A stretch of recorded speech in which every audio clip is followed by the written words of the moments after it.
Hello, everyone, and welcome back to the Dichotomy Diaries. I'm your host, Amanda Arnier, and with me today, I have the lovely Ambrie. Hello, guys. So, Ambrie is, I think, the fourth ex to share, and I don't believe that we're chronological anymore. We went a little bit out of order just based off of schedules, but it's exciting nonetheless that you're here. So thank you for just being here and sharing everything. I think that we're going to have a good conversation today. Of course, I do too. I'm excited to be here. At first I was a little, nervous, hesitant, but especially as not everybody knows, but I've watched every episode you've put out, and it's been even a good part of my own personal journey with the experience. And I was like, okay, I'm ready to talk about it, so it made it much more exciting and hopefully impacts other people in a really positive way. Yeah. And that actually was going to be, well, first of all, I appreciate that. The outpouring of support when I decided to do this, I was really skeptical. And I mention this all the time, but it's I was so overwhelmed with how many people were showing me such positivity and love because as you know, this, it's embarrassing, some of the things and the choices that we make. And I was going to bare my soul. And it was a 50-50 shot. Either you're going to look like an idiot or this is going to be good. And I just had this feeling that it was going to be good. So I appreciate your support. And I'm glad that, my story resonated with you enough to make you want to share and help other people. But so to get to my first question, what do you hope that you sharing does for the listener, whoever that may be? Really mostly similar for myself. It made me realize my experience is not the only one, right? Of this nature. And it was pretty validating and really positive, in my healing journey in it. And then also I want other people to see, we went through, a lot of ladies went through things that are pretty devastating. But we come out on the other side and our lives are exceptionally better, and maybe better than before. And, I am hoping people, can see that is an option, especially if they're in the depth of it. I think a lot of people end up, especially women, probably get drawn to these. One, they're interesting, but they usually resonate with a piece or an aspect of it. So if I can help somebody be impacted in a positive way, that would make me feel really great. Yeah, I agree. I've had a lot of people reach out and say, hey, you've inspired me to go to therapy. Mm-hmm. I've had some people even reach out and be like, I'm leaving him. And I'm like, didn't say that, I definitely never wanted or intended it to be hey, this is the how you escape kind of thing. But I feel the empowerment piece is huge. And having someone talk about something that is so similar to what you've went through is extremely validating because it's super lonely when you're in the thick of it and you're healing and you're crying all the time and you want to talk to people about it, but it's no one gets it. So you almost just, it's self-alienate. Yeah. You isolate yourself with that. Definitely. Yeah. Yeah. And that's hard even then too, because most of the time, I'm not sure for you yet, but it's a lot of us find ourselves with no friends when we're in a relationship like this. So, I'm glad I have found a lot of friends through the podcast and I hope to continue to do so. So, my next question is, I know you said you were hesitant at first but think back to I guess the day that I reached out to you and you saw my message and it was probably a hey girl. How did you feel? I remember exactly what I was doing. I was literally in the gym. I stopped because I was aware of who you were and I got this message and I was just I stopped everything I was doing. I was like, oh my God, no way. I told my best friend, I was like, hey, guess what? 'Cause my best friend has, he knows everything that's gone on, best friend things. But really what you're asking, what I thought was, I was like, oh, okay. She's gotten to the point where she now knows that there is something amiss here in this situation. So And as soon as you kind of came to me with that, I think you would probably agree. I was happy to share, answer your questions and share what I could that would be helpful. And you might follow up and ask, like, oh, like, why didn't you at first? So I went back and forth because it's like, I had always wished that someone had told me and like filled me in sooner, Yeah. And then, but there was a couple of things with that. First, part of it was self-preservation. I felt pretty threatened by him later, and I didn't want to be like bring back any attention back on me, as people were worried about me and I was worried about my own safety and stuff.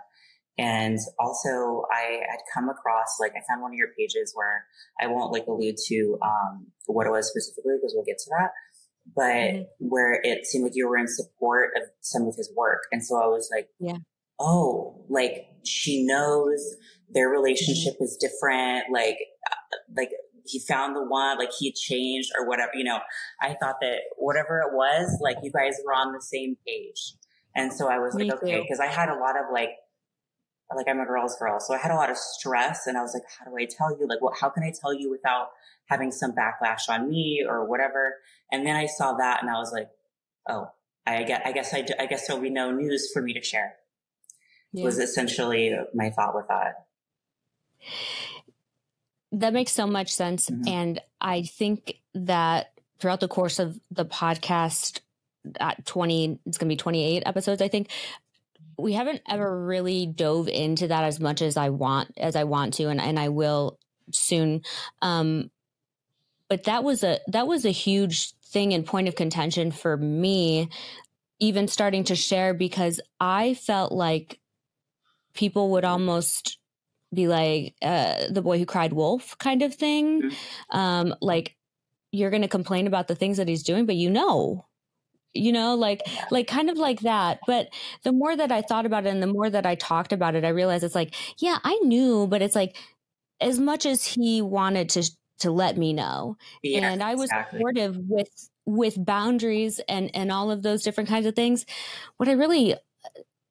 It was my idea. I mean, really, like to kind of him take off and go full time with that kind of stuff again was really my idea, which I had a lot of shame about. But now I'm like, I just wanted to lift my person up. I wanted them to be happy every day with what they were doing with their career. And I am very open with anything that has to do with like adult content and stuff. So I was like, if this is what you want to do, then that's fine. You're not a murderer. So like, you're good. You sleep with me every night. And it's like, God, little did I know. Right. Little do you know. And then like, that's not even obviously the only issues. There's all the other issues that came with the relationship. That's just a part of it. Which trump it, because similarly, I'm very open, very supportive, very not judgmental. You know what I mean? So I want to elevate my person also. So that's kind of why I was like, oh, maybe, that's why I was like, oh, maybe it's different.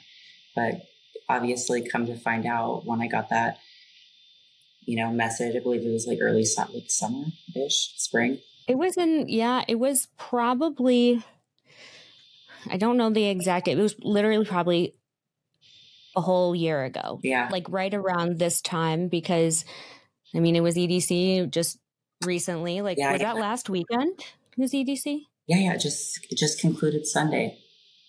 Yeah. I mean, so he like left for good the weekend before EDC, and then he was kind of gone, and I had found out all the stuff about, the lizard girl and all of that. And I was holding it very close to the vest because I wanted to have some advantage. And then I'm like, I needed some insurance because I didn't trust myself enough to not go back if he called me crying. And I knew that if I reached out to, baby mama and Savannah and you,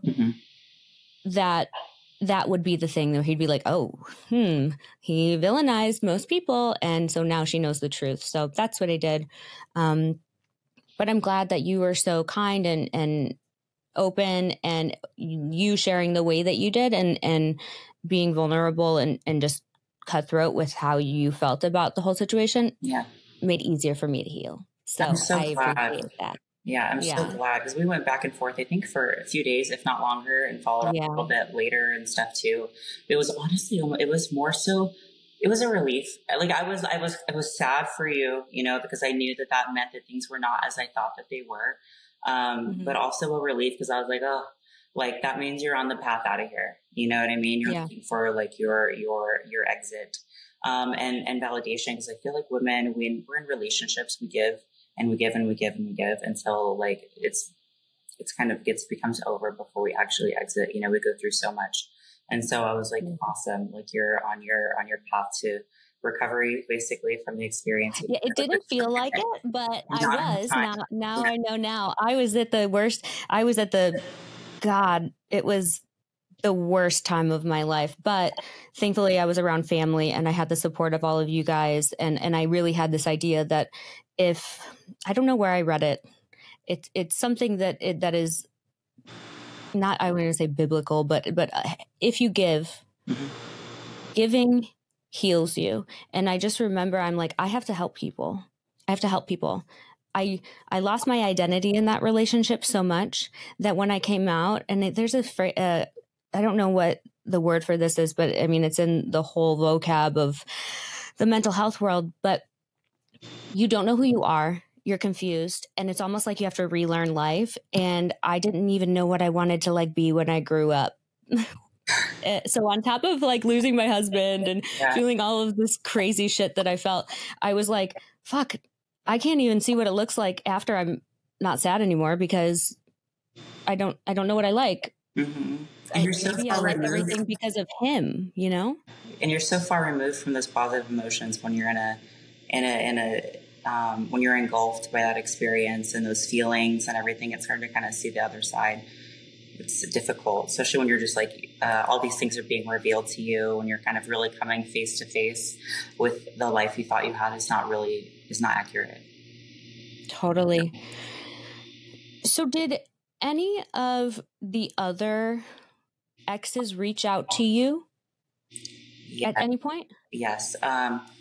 At different points in the relationship, two in particular. I know one for sure is an ex. The other one may not have been, but I'm inclined to think it was a woman that was involved with him. Because maybe for their own, like maybe that's the approach I could have taken, I guess. But they messaged me, like they obviously had just made an Instagram account to like message me and give me the heeds and warnings. And that happened, you know, maybe after a month of meeting him. And then again, after being with him, once we hit about 3 months. And the first one had said like, oh, he's what did he say? He's a prostitute. He was married. He has a daughter, like these kinds of things. And I had known that he was married before. I knew that he had a daughter and stuff like that. So like we started off like really, from what I thought, we really laid everything on the table. And so I thought that I was like, oh, there's no surprises or secrets here in this relationship. And like this, you know, anything would have been a part of his past is kind of what I was thinking. And then I got a second message too, that was like an ad basically for his services, online. And so I was like, oh, okay. You know, once like, this is real. Yeah. You're like, this is real now. Like, okay. You know, but I confronted him about it. I guess you want to like, this won't be a chronological story, but I'll tell this experience. So he told me he would train people.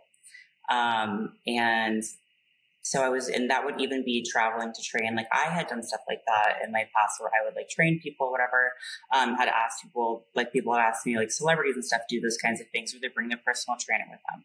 So from what I understood, that was one of the jobs that he said he was doing. And so I didn't think anything of it initially. And so I was taking him to the airport and I think I forgot my phone inside or something. So we go back in, I go to pick up my phone and I get this message from like Vegas Has Eyes or something. It was something like that. That might've been the other one.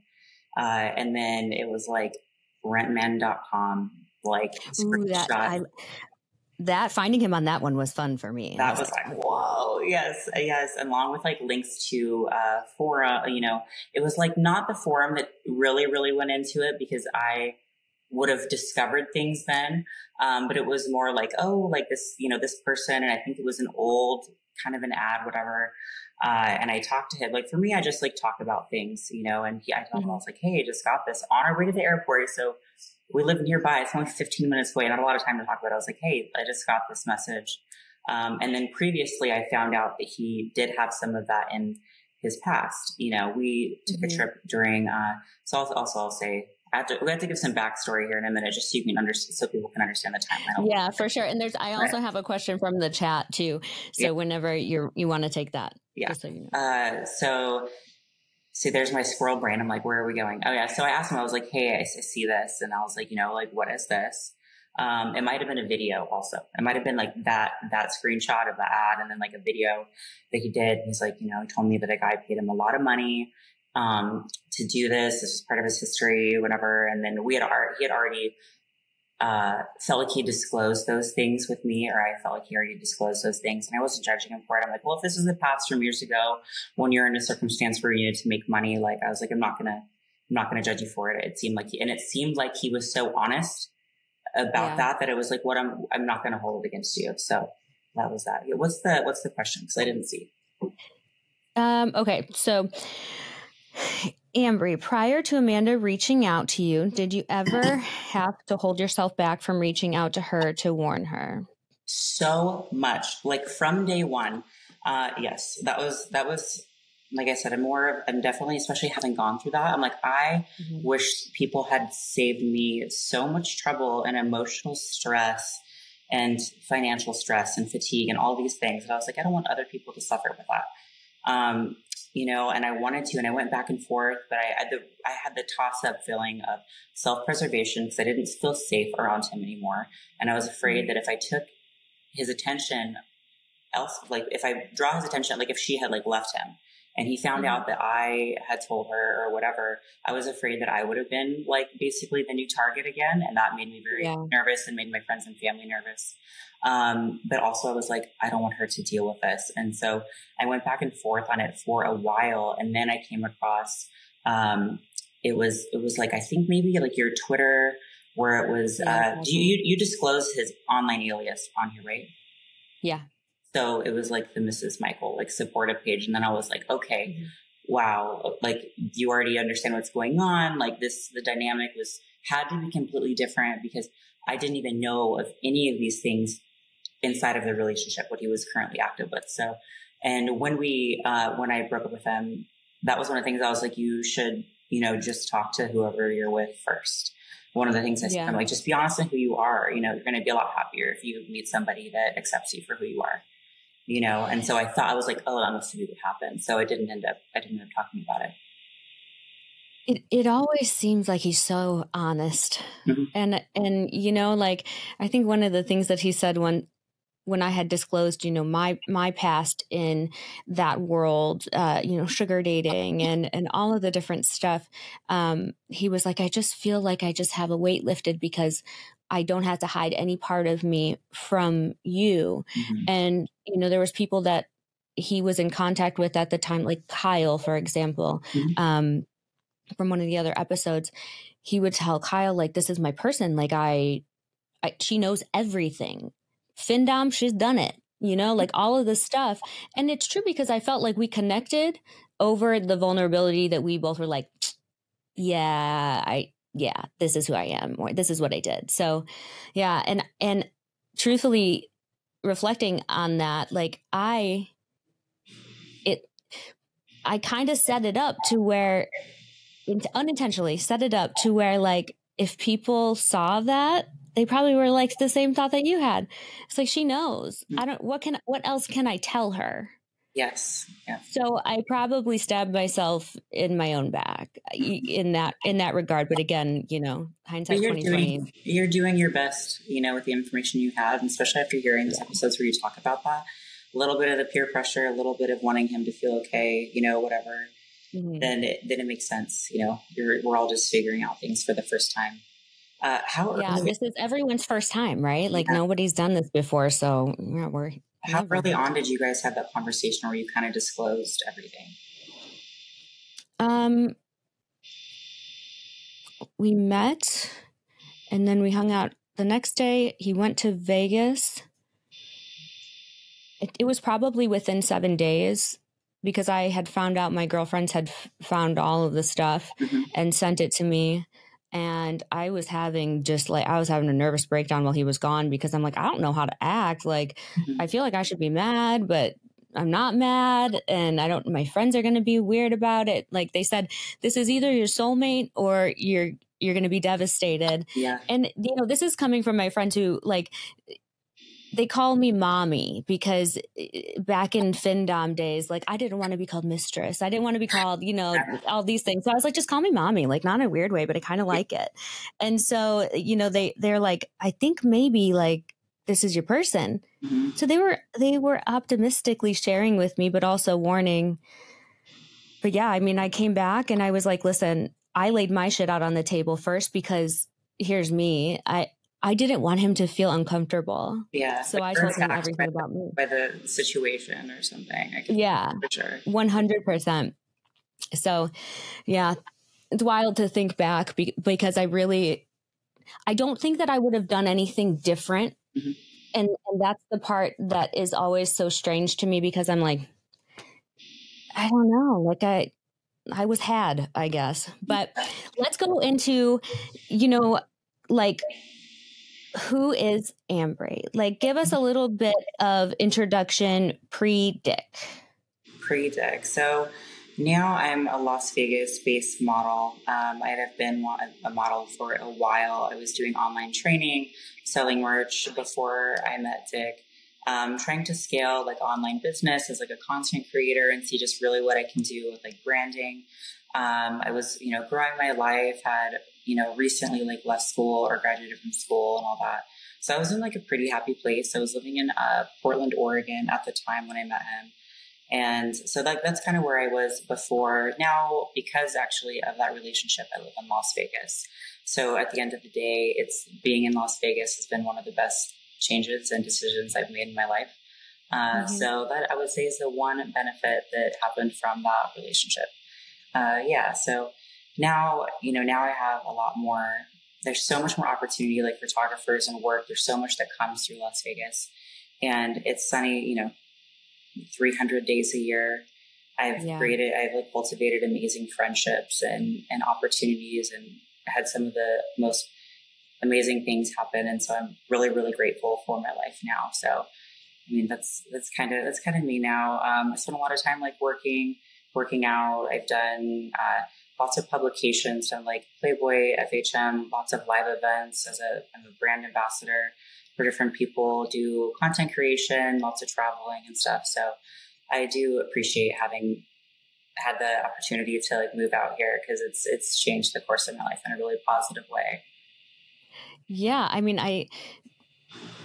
there's like an effect. There's like the Dick effect. And I don't want to give him any credit for any of the successes of his exes, but it seems like there's a pattern that everybody gets what they want after. Yeah. And you have to really think about that. And like, that person is pretty fucking devastating for someone to feel so catapulted into themselves and their goals that they just go on and rock it. So, I followed you for a little bit now, I think, but I mean, you look like you have the most fun life. And I think that that's great that you get to do all of the things that you love. And after living in Las Vegas for, I think it was like 6 months, 7 months, the climate is for me. I love Arizona. That's my soul place. Vegas wasn't, but I can see how there's so much more opportunity there than other places. It's like New York City or LA. Like it's one of those. Yeah. So, and I'm from like a small town. I'm from like Independence, Oregon. Most people don't know that, or the ones that do kind of laugh about it, because it's like surrounded by farm town. No one believes, like nobody thinks like you're from there. What? There's literally, I was stuck behind yesterday. Huh? I'm sorry to interrupt. Did you see on Instagram yesterday, one of my friends was like, and this is someone I know from Scottsdale, I was like, I grew up with her. And I was like, yeah. Come again? Like that. I mean, from a small town, Yeah, it's like literally I went back home to visit, and there was a tractor. I was stuck behind a tractor. Like my life before was not how it is now. So it's kind of funny. Yeah, that's basically every day here in Huntley, Illinois. What about your family life? So how was that like did you grow up with religion, siblings, like parents? Are they together? Actually, all of the above. My parents are together. They've been together for 30 something years now. Love them. I'm close to my family. We have a younger brother and a younger sister too. They all live in Oregon. My sister wants to move out here when she becomes of a good age to actually work out here and make it also a good opportunity. And what was your other question about that? Oh, religion. Yeah. I actually very much grew up in the church. I've been going to church since probably before I was born. And, my parents, it's more so my dad's side of the family, like my step grandpa, my grandpa has been around most of my life, is a high priest. That's been a really big part of my life. I used to go hang out with my grandma and go to church all of the time, and I loved it. And it's had a positive impact on my life. I know a lot of people have had a lot of negative. I definitely have had some of that too, but not through the church that my family has gone to and all that. It's all been pretty positive. And what denomination or what church is that? We're Christian, but there's a lot of like Mormon overlap in that too. But it's a Christian church, yeah. And so that's, as you can put two and two together, that we had some overlap in belief systems. I think that we're a little taken advantage of. We're thinking that, there's a lot of things you can pull from somebody to find ways to bond and connect with them. Whether or not religious manipulation is crazy. Yeah, it's something that people don't talk about enough. But yeah, okay. So let's go to how you met. Yes, our shared ex. So originally so our relationship started basically February, March of 2020. I actually knew of Dick from the year previous. Just I saw him on social media, but it was like not a second thought or anything like that. I went out to California, decided to attend I was single at the time. One of my friends was single at the time. I got invited to a Valentine's party at like a Dan Bilzerian's house. And so I was like, well, it'll be fun. Like I've never done anything like that. Like, let's go do it. One of my girlfriends went down there, met me there, and then decided to go to Vegas for the weekend. And I actually met him at her house. We're having breakfast. He came over to say hello and stuff like that. And we're making breakfast and all just talking. And it's I was like, wow, this guy is super attractive, first impression. And I think it was just interesting. It was not the plan to hang out. We ended up hanging out, all three of us, the whole weekend. It ended up being fun. We went to the gym. We were all very much in the fitness lifestyle. I went to my first Knights game, and because it was Valentine's and we were all single, we got this was kind of funny. We pretended to be a throuple just for kind of the giggles, the reactions around town. We're all holding arms, all holding hands, sitting together, just being funny and kind of cheeky with it, and it was fun, but it felt oddly, I'll elaborate later, kind of felt oddly natural, to be like that. And also, none of us really drink again for the not much, and we decided that night, I always just think it's so corny, the last night I was there, is we played Truth or Dare after, and we did have drinks after the game, played Truth or Dare. And she dared us to kiss. And I was okay, twist my arm. And we did, we were making out. And that was really the initiation of it being funny to be oh wait, this is really interesting. It, it instantly felt I instantly felt there was connection there. We paused and look at each other. Didn't say not saying anything. It kind of comes up more later, but I was wow, that was really interesting. And we continued to hang out all of us the rest of the weekend. So I go to the airport. There's so many things that felt so many coincidences that felt a signal for something positive out. And after the weekend, I was checking my socials while I was sitting on the plane. And I was I'm going to go give him a follow. We all had a great weekend together. As soon as I am clicking on his profile, he was already writing me a message. And I was oh, that's crazy, And It he's like, is hey, crazy. yeah, he's like, hey, that's how a lot of things happen for us. That's why I think Yeah. the experience was so unique and meant to be all that. I mean, not just that one thing, but there's a lot of things like that kind of happened. Did he, sorry to interrupt you. So was he like invited? Was it like all mutual that you guys spent the entire weekend together? Or was it something where it felt like he was tagging along? No, it felt all very mutual. Okay. Yeah. Okay. So it was like, we're all single. My friend had like hooked up with him and stuff before, more so in the past. And so it was kind of like everyone was just very chill about the whole circumstance. And then, well, I chatted very casually initially over Instagram because my friend did hook up with him. So I didn't want it to be like anything, even though she wasn't like dating him or anything. And so I was like neutral, but then he kept kind of pointing to like, he's like, like, I know that you felt something there too.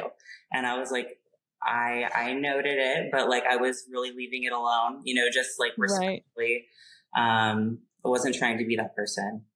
And that conversation came up and went away a few times. And he would say things like, being with you, it felt so natural, it felt so right, like a lot of things like this. And then after like maybe a week or so of kind of going back and forth on that, and I'm trying to be like, no, he's like, okay. He's like, I just have to say one thing. He's like, you kiss me like you care about me. You treat me like you want more with me. Like all of these things, feel so natural with you. If I don't feel the same way, or if you don't feel the same way, then I'll just leave it. And I was like, oh my gosh. But I did feel that way. I was just really trying to ignore it. And then he's like, let's just talk on the phone one time. He's like, what would he say? He's like, to explore if these like feelings are like legitimate, basically. And if not, we'll put it to rest and that'll be it. And then I was like, okay, fair. Cause I was feeling a lot of, it doesn't sound like he's controlling it or driving it. It seems more so like he's actually putting it in your court and being respectful of where you stand. Yeah, kind of. Cause I kept being like, no, like I can't entertain that. And then he would kind of keep bringing it up. So there was that, but it's like if he had listened the first time, but at the same time, I was like, yeah, like I felt the same way, but I'm not going to do anything about it. But then eventually we did have a call, FaceTime for probably like 4 hours. And then I was like, oh man, like I was not in the place where I was looking for somebody. I was ready to be in a relationship, but it's not where I thought I was going to find it, And throughout that week, we ended up talking on FaceTime for like 20 hours. Oh, wow. I was like not expecting that. And it seemed crazy. Like the connection, you always say so many things. Like you say a lot of really powerful things that I took as as green flags, I guess. A lot of like, I want to know all of you and I accept you for who you are. And I actually quoted some things. I have notes here, guys. So if you're not surprised by me checking stuff over here. I'm going to look too to make sure we're not missing any questions. I know some details, but he was just, he's like, scary how normal it feels with you. He said things like, it feels right to give myself completely to you. Just like, it seems poetic. It is. I'm like, no one has ever said anything like that, really like, and with things like, and there would be some like God elements in there too. And not that I was like some deep hardcore person. I just I had like spiritual beliefs. There's someone bigger than me. And I always like, that's been a part of my life. So someone feeling that way. And it was more so less of the religion and more, I wanted like that leadership provider, strong man who has good morale. And so I think that had a tendency to align with that identity for me. And he's like, this was a gift that was given to us. I remember going and seeing some of these messages, and so those things were very powerful for me because it was like the type of man that I really saw for a husband would be this type of person and say these types of things. And I'm like, not provoking any of those things. I'm like, and he, a lot of the times was actually not even a lot of times, he was saying these things first because I'm a little bit more hesitant and a little bit more guarded. And I was like, wow, if he really feels this way, then these feelings that I have that are the same, like it's safe to feel this way. Right. So, right. Because you get to decide. Yeah. Yeah. So that's, let me get that. So, okay, here's a question. So with him kind of pushing for you to be more with him sooner, did you at that point, because you were kind of like, I don't know, did you see that at that point as a red flag, or how would you describe how you felt about his persistence? the first word that comes to mind is more committed, especially with the way he communicated. It's like neither of us really were expecting this, but it felt like we both felt mutually the exact same way about the situation. So generally, that's actually one of the things some of the things are kind of coming to me too now, because it's like I've been so far removed from this. That's what happens. I love it. I'm like, oh wow, yeah. But it'd be like, yeah, we're both like, this is crazy. Like, why do we both feel this way? And we felt the same. It was so, it felt very powerful at the time, you know? And so it didn't normally, yes, that's kind of one of the things I'd say. Like, I'm pretty cautious, usually a good judge of character, you know? And so we're both kind of like, this is insane, but I think you're my soulmate. Yeah. And that was kind of, and keep in mind, this was all like us talking over messaging, all FaceTiming, whatever, this was at this time. So no, I didn't take it as a red flag at that time, but we were both mentioning how we're aware that it was a very quick move. But you hear sometimes of those things where somebody meets their person and then that's it. And so I interpret it as like, that's what this is I just met my person. Right. I totally, I mean, that's very affirming, because I feel exactly the same way. I mean, it's all scarily similar. Yeah. I even down to some of the verbiage, which is crazy, but it's also not crazy, because now I'm like, wondering that, yeah. You know, did you feel like he had done any sort of like recon on you and your interests, or anything in between the time of you guys actually meeting and then kind of going balls to the wall, like, I want her? I think he did a lot of his research and development before. So like, as we spoke for 20 hours on the phone, FaceTiming, like divulging everything about each other, me giving him a lot of information about myself, creating a lot of like bond, and it seemed like a lot of our goals aligned, you know, those things, and even just like our status in life, where we wanted to go, like so many things were discussed first, you know, and then we got to that point where it's like, if we really feel like we're each other's person, we still haven't met, which sounds, it's not met. We had not spent one-on-one time since that weekend that we met. Right. So then he, like, I don't remember who suggested, I think he suggested, he's like, I think we need to, same thing. He's like, well, we need to see each other in person and see if this all makes sense. Because what if it's just doesn't make sense when we're together? And so similar kind of conversation. It was like, we need to have, you know, come and visit, spend time together, and see if these feelings that we're feeling now are valid, or if this is just crazy and it just needs to be put to rest. So it was 2 weeks after we met for the very first time in person, I went out and flew to Vegas from Oregon and spent a few days with him there. Did he make you aware of how recently he had just been engaged? No, I didn't. Prior? Mm-mm. You didn't and know? Actually, I may not even know now. How recent was it? Just out of curiosity. So, it's not really a spoiler. Recent enough to where the Knights game that you went to, she paid for.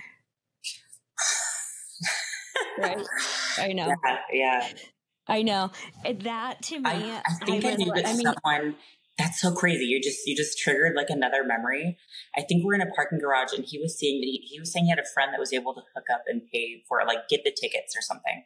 So that means that like she must have paid for it. That's so crazy. Okay, I actually found out more stuff like that throughout and later. Because even from him and I dating, I met obviously, not obviously, some people I know didn't. I met a lot of his friends, and I maintained friendships with some of them, like even since then. And so we discovered stuff together, or they had mentioned some things that I was surprised by. That's wild. So yeah, I mean, I don't know the time. I mean, as far as like the year, I know it was the same. I know it was the same year. Mm-hmm. But I don't know. I feel like it was within months. Yeah. And I mean, this was someone he was engaged to, and then he was just gone, which is kind of the MO kind of thing. And then, you know, how he does in a way, it's like, okay, well, now we can kind of tell based off of social media moves and stuff like that, like who is the next person. Yeah. And I think that she saw that, and she was trying to reconcile accounts and stuff and money that he had owed. And then she had seen that, and I was like, oh, damn. I'm like, I wonder if she knows that. So now we know. Yeah, no, this is news to me. Not surprised. Yeah, he's actually sharing next, so it's actually going to be. I mean, it'll be great to hear it from her perspective. And that kind of leads me into this. Like you tell me that, I'm like, wow. So that I think we hung out the next 2 weekends in a row. I believe back to back. Pretty sure it was. But when we were together, it literally that first weekend felt like I had already known this person my entire life, and maybe the life before or something. Yeah, everything was extremely natural, super comfortable. It felt so safe. Like he acted like, you know, the man that I would normally enjoy. He was very gentleman. We went to nice dinners. I found out that like someone else paid for that dinner also. Like as you're, you know, kind of saying it is for those things, which blows me away. But I think it's because he knows what kind of like gentleman I prefer and like to date, and like my dad is taking care of my mom. My grandparents are this way. So he knew kind of was more traditional and stuff like that. So I think he kind of takes on a character, you know, part of a character. Oh, like the most chameleon of all chameleons. Yeah. Did he fly you out to Vegas? That I don't remember. I was trying to go back and look, but I didn't want to spend the time going through like years of emails to find it. There had been, I know I had used one of my credits and flown myself, and I know that he flew himself also. He may have gotten one ticket for me, but for the most part, I don't think so. Because we got to a point where I basically spent most of my time there. So it wasn't a lot of back and forth. I don't remember on that first trip, however. But also on the first trip, this was so crazy too, is like we had a conversation. It felt like everything was so transparent, where we're like, hey, so we're at a nice dinner. We're like, obviously we entered each other's lives abruptly. We obviously feel the same way about each other. Like, and I just like laid things on the table, you know, like I was dating people, like I just not expecting to be with them. Like, cutting these situations off. And he said, you know, same. He's like, he told me he was like seeing like 5 or 6 people or whatever. And I was like, okay, fair. Like, that's one of the things that it just felt like everything was so transparent. And that was one of the big things, is like, we wanted to, you know, love and accept each other for where we were. And that was one of the big things he said to me too. And he's like, I don't want to know who you think I think you are. He's like, I want to know and love who you are. And just like those kinds of things, you know? Yeah. I mean, I don't mean to be like crass about it at all, but I mean, it's what everybody wants to hear. Yes. No, exactly. And honestly too, like when I heard it, I'm sure when you heard it, it's like, you didn't know you needed to hear that. And it's like, where do you get these lines? Like these one-liners? Practice. That's fair. Yeah. I mean, that's the most true. Oh my gosh, seeing 4 or 5 people, I'm like, Savannah, like, remember that for your episode. So what did he tell 5 or 6, actually? But yeah, I think he said 5 or 6. Oh my gosh. Yeah, but you know, who knows if they're just females or how he delegated what he considered a scene. So that's true. And so you had mentioned that he was a trainer, and is that solely what he told you he did for a living? No, that was like a side job. So he said he was like an investor. He helped like sell real estate and I think insurance. You know, it was all very professional. And I was like, oh, I love that. You know, I'm like, you're stable, you know, you're going to be financially independent. This will be safe to like have as a partner and like as a family, if that was, you know, the case. So like this, it felt like another green flag, and it was not. It was not true, obviously. Well, visually and online presence wise, you know, think about the time, like I have just scoured social media, so I feel like I know this stuff like the back of my hand. But during that time, there was a lot of photo shoots in boardrooms. And there's a lot of, you know, custom suits and a lot of things that would make you believe that what he was saying is true. Mm-hmm. Yeah. So it seemed like there was some backing, right? But yeah. Investor makes me laugh the most fucking loud of all time. Investor. Yeah. Oh. When really it was like, oh, you maybe put some money on the stocks, but it was you gambling. You were putting your money into these things. Yeah.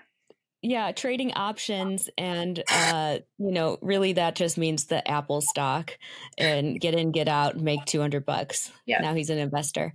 I cannot.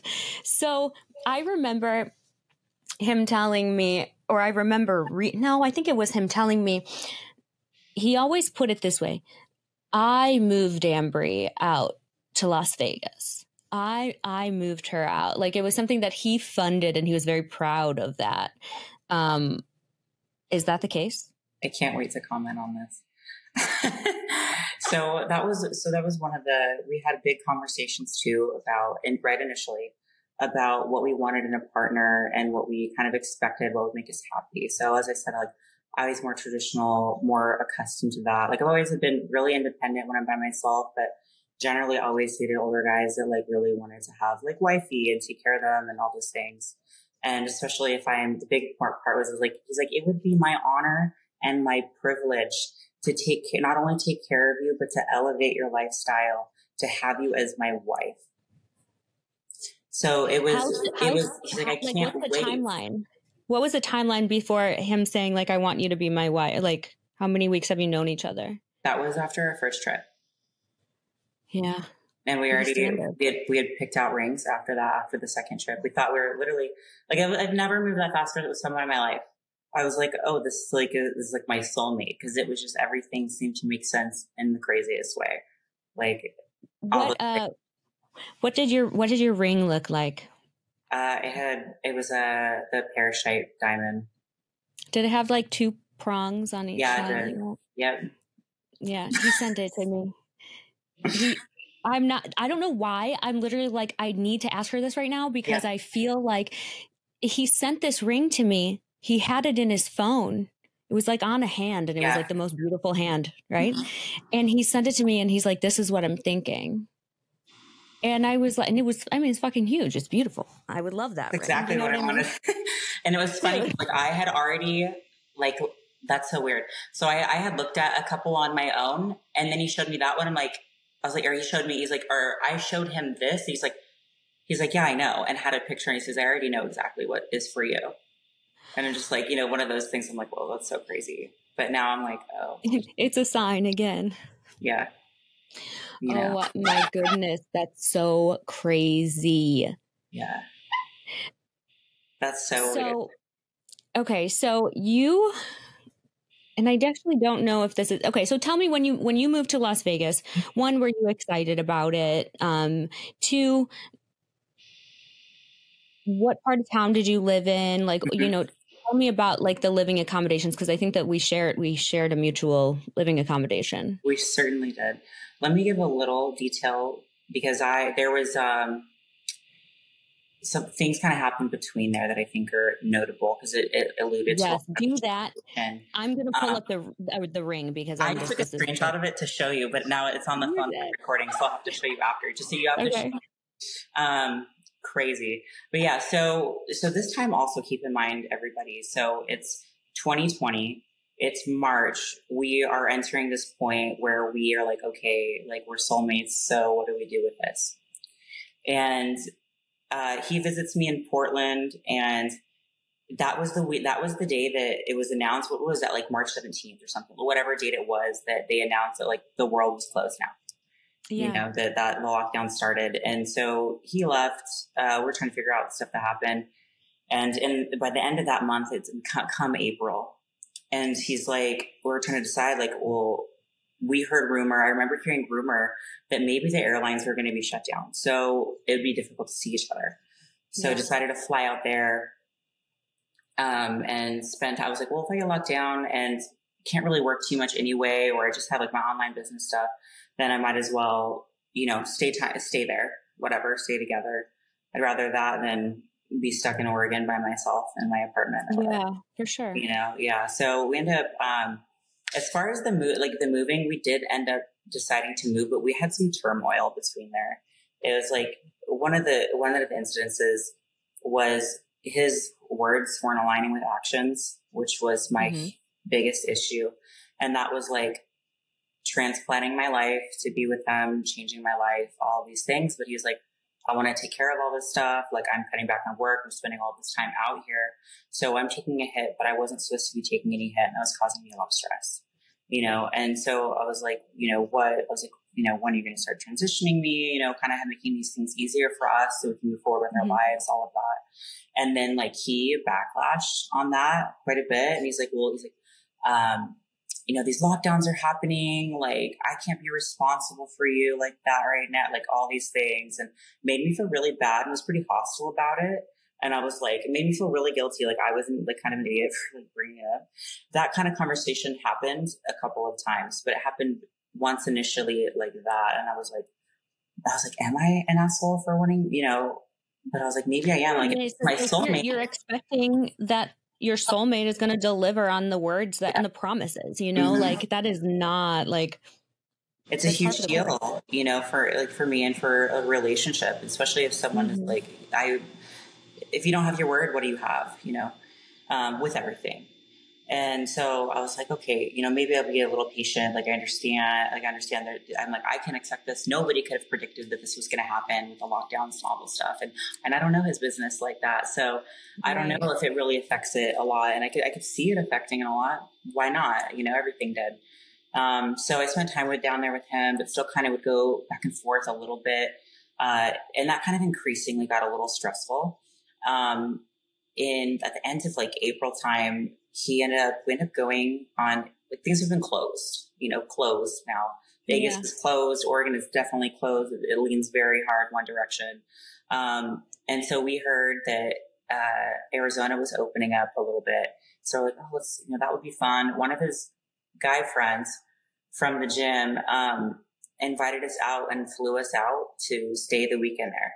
And so, oh God, I'm so interested in this. You know, stayed at an Airbnb. I was like, oh, that's so nice. You know, like at first I didn't think anything of it. And I'm like, okay, like, you know, like, okay, whatever.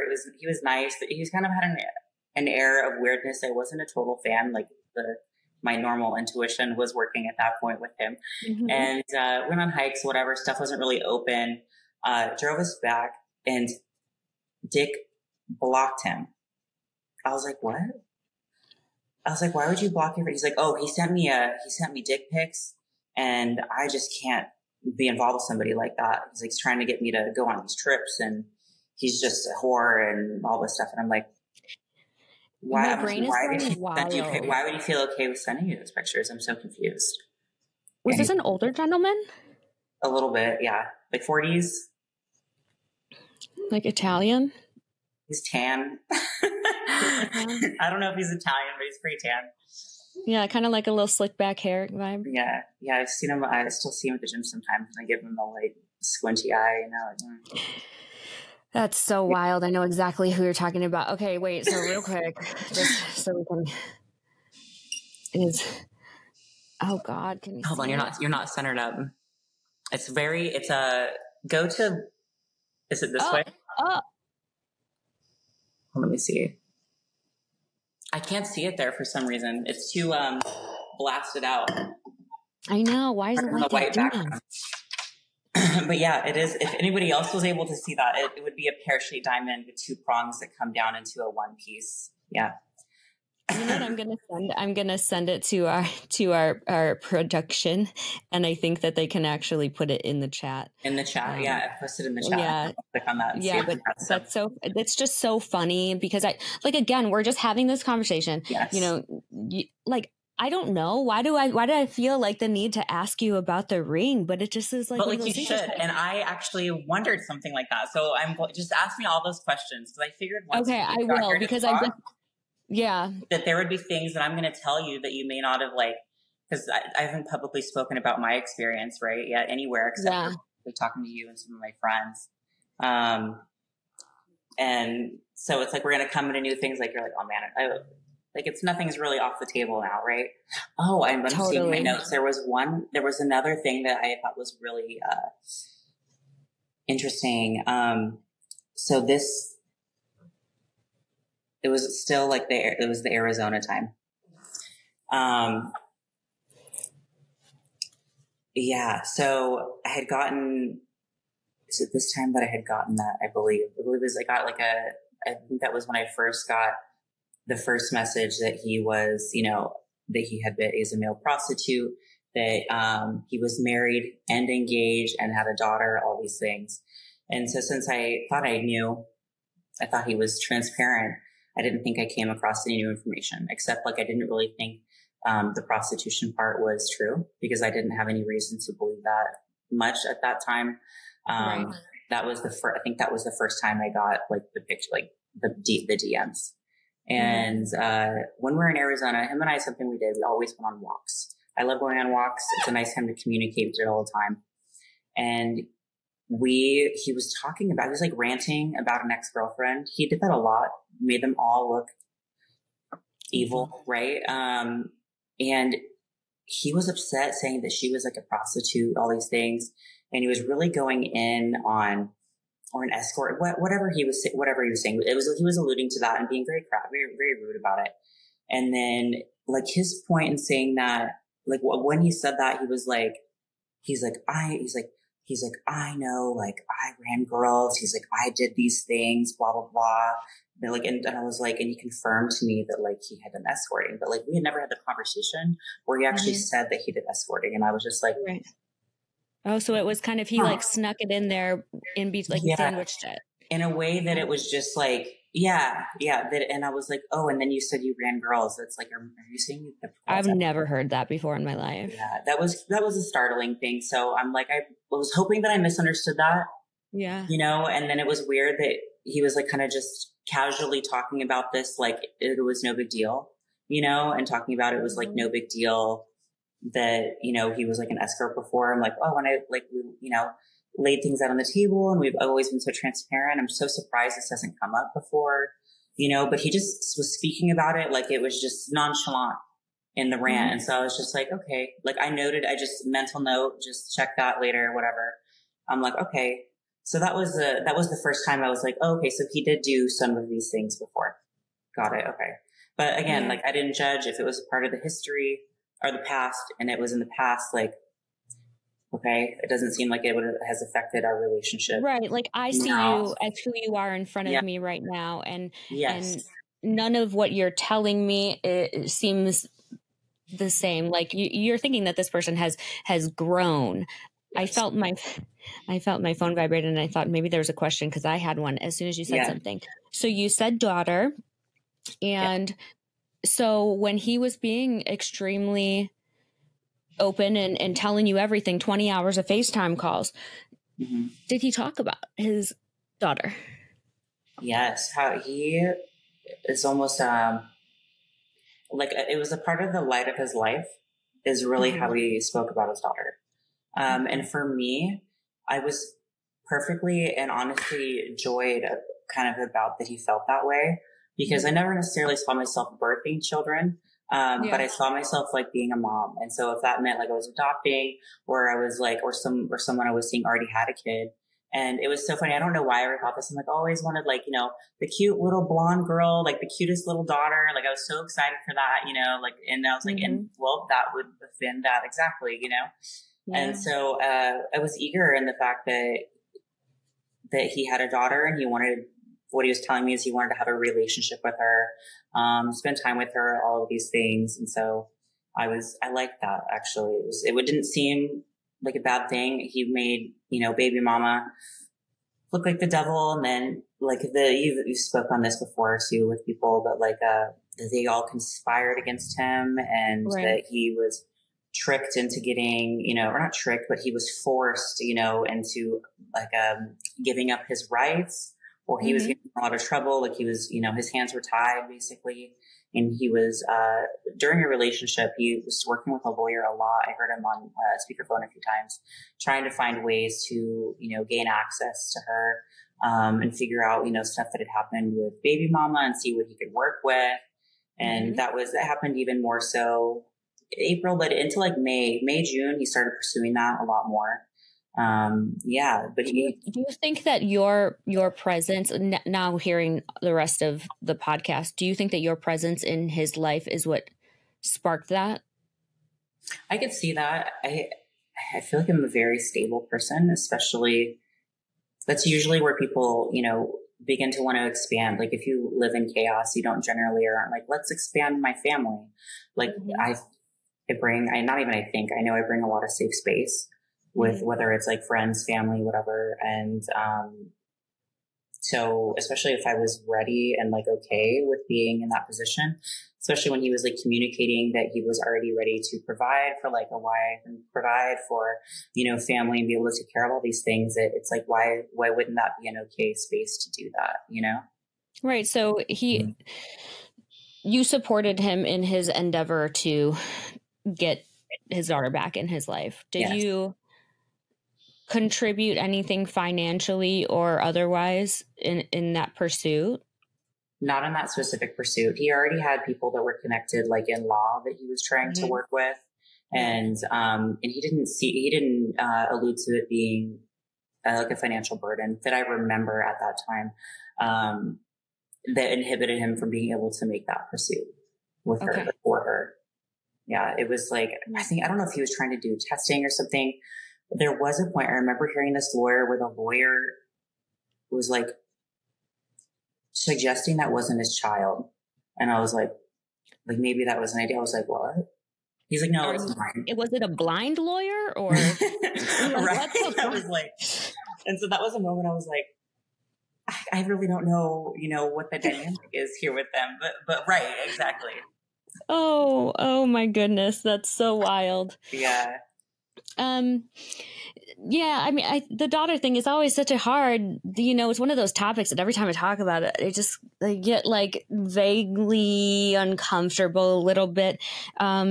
Just because kind of like you, like I have always seen myself having my own children, but I know with age-wise, where I was at, I was like, I probably will end up having stepchildren.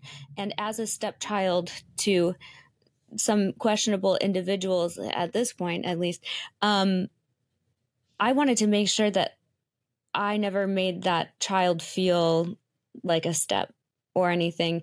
And so, my, I guess, me providing help and assistance to him was like, okay, let's just get the show on the road because like, listen, I'm stable. Like you said, I feel like I provide validation to the people who don't trust you and think that you're crazy. And I love you. I support you. I didn't feel like he was like he was using me I was almost like putting myself out there being like, look at me. We're stable. Look at me. We're stable, and you're fully supportive of the pursuit of that, which I immediately think of it if there's that point where like, whatever stepchild was in the picture that they're like, oh no, like my stepmom wanted to be my mom from day one before we even were involved, so it puts you in, that's where my mind goes, but maybe that's the nurturing aspect, the supporting aspect, if you're really totally that person, And again, right, we're both only hearing his side of the story. And, you know, his baby mama, she's not a monster, you know, like she's the best freaking mother of all time. And, I'm so glad that the pursuits never like amounted to anything, because I would try and reverse it probably at this point, you know. It's just, there's so much wrapped up in that. There's a question from the chat. There always is when it comes to stuff about his daughter, because it's such a, I don't know, touchy, emotional. It's so sensitive, because it's like, as a culture, we all try to protect children. You know what I mean? So, and also from a woman's perspective, which, you know, let's just say, I think it's like 67% of the podcast audience are, it's like your motherly intuition, and then seeing the way that he views his child is like, it's a dichotomy. At what point did you start to see signs that he wasn't being entirely truthful about his daughter and his relationship with her? I never really saw that specifically until I realized what I was. I thought that on my own more so. He never like delivered signs directly from him about that. It was more when I realized that he was a fraud, you know, that I was starting to get signs that, you know, he's not aligning with his words are not aligning with his actions, his behavior is not aligning, all of these things. And I started to see when he started, like, here's the thing, you know, I think when people create a facade or in a relationship, everyone wants to present themselves, their best selves, right? But if you're not yourself, you can't wear this mask forever. So the mask has to come off eventually. So as that mask starts to deteriorate, then that's when I start to question these other things and like realize, like, I knew one of his exes, and there was no point that I thought that she was a demon, you know? And so it made me question like all these other things. Like, well, if you're actually kind of turning out to not be the guy I thought you were, then maybe also these other people, and especially like baby mama, was doing something that like was different from what I was hearing and coming to understand. You know, so there wasn't, it wasn't like there were specific things with the daughter, that made me question that. It was more when I questioned her as a person that I realized that there were other possibilities. That makes so much sense. And actually that's really good, like in the moment insight, you know, because as you're uncovering that the person who you think is your soulmate is a fraud, you could be falling apart instead of choosing to rewrite your view on the people that he's demonized. You know what I mean? Like, I think that's it. I mean, that speaks to your character. So, yeah, I mean, he will do this forever and ever. And I hope that one day, you know, when she's old enough and starts to listen to podcasts, that she can really see how many people like were really there to protect her and love her from a distance and all of those kind of things. I didn't think about that, but I think that's really lovely, actually. Yeah. Maybe like a little bit of a time capsule, I guess. So, yeah, you've got like 150,000 mamas in the podcast. All these people that loved you that didn't even listen to you. Yeah. So, okay. So where did we leave? Oh, so you had just moved to Las Vegas. I didn't move to Las Vegas until June. I ended up spending time with him. Okay. But in May, right before I moved, we started getting some of that turmoil there, where it was like, we would get into some of the tiffs because I was, you know, cutting back. He started having a little bit of issues too with like like me posting. He used to like love you for who you are, what you're doing, whatever. And I had like some online subscription sites. So it's like selling content and traditional modeling. And he started getting a little off put by that. But and I was happy to not be doing that or providing for myself, but he wasn't doing that either. So it's like, what am I going to do? Not take care of my bills, not, you know, do all these things. So I was coming under more stress in the relationship and financial stress and all that. And, I ended up meeting his dad. I know we would want to probably touch on that just because that seems to be an interesting dynamic. Yeah, before I moved. family in general. I mean, he came out to Oregon too. So like talk about family up until this point. Yeah. So we went out to meet his dad for the first time. And that was, as you've said too, he really just, there was God and then there's his dad, like there was nobody more important than his dad to him. And so I was really interested to hear that, meet this person and all of that. We decided to go up over a weekend in May, and to meet him. And we're supposed to stay up there from what I understood. And we go up there and meet him. I know. And, his dad was a little odd. And I thought that I didn't know if it was like you kind of would mistake some people like that as maybe a God complex or something's off or something. Now I know it's because of how he feels about his son. And we discover, and he tells me while we're there that we can't stay there. And so we had to get he put us in the shittiest motel I've ever seen in my life. I was really stressed out. But I was just I remember he asked his dad, he's like, why? And his dad was just in front of me. He's like, because, and just trying to stop. We're not talking about this. Oh, so his father, he asked, because Dick truly, do you think that he truly didn't know why? No, I think he does know. Okay. Personally, I just think that there's so much to this character that I feel like we don't understand, that he's not self-aware. Right. Some might say that he's extremely self-aware, which is his superpower. Yes. So his father didn't want to get into it. Did you feel like he didn't want to get into it because of you being there, or just hey, we're not talking about this? And how did he treat you? It was in front of me. Huh? How did he treat you also, directly? I could tell, you could tell people kind of feel about you. It wasn't that he treated me bad. He kind of treated me neutral. He showed me around the house. We're talking about this and that. It was much more house tour. He was talking about, I think it's stepmom and the daughters and all of that. I think they came home at that time too. Later he told me it's because the stepmom didn't want him to stay, but still didn't get a why, Right. It was just weird. The dynamic was weird. And I thought maybe it was because they were very much involved in the Mormon church, and maybe they weren't proud of him, or there was something that happened I just didn't know about. I don't know. I didn't know what to chalk it up to, especially this is my first time. Did you ever find out?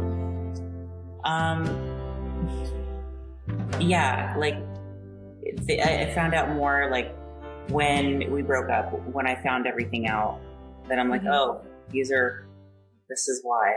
It's not over yet till you taste regret. It's not over yet.